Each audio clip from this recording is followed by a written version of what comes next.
Living in Birmingham has been a really great experience. I've been here for 10 years now, working in the healthcare industry.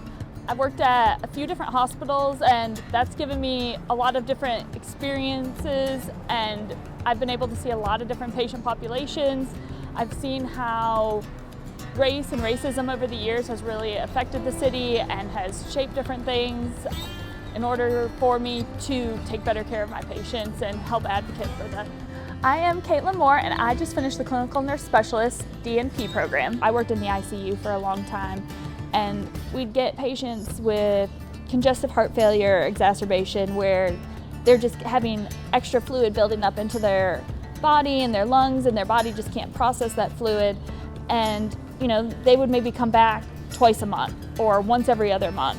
They'd come back, be readmitted into the hospital, and I would see nurses get frustrated with that, like, why aren't they just taking their medicines? Well, a lot of times we don't stop to ask them, what's going on in your life?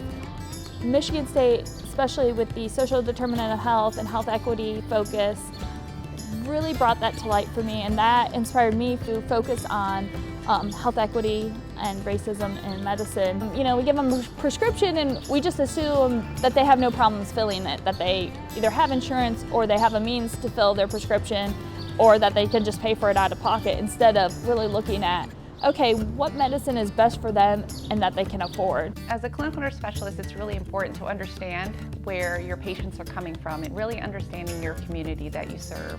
It's important that we advocate for our patients, and we can do that through a variety of different systems. Patient care does not fit in a cookie cutter. We try to make it fit in a cookie cutter. A lot of our healthcare system is built that way, but it's not really that way. The MSU College of Nursing helped unleash my inner advocate.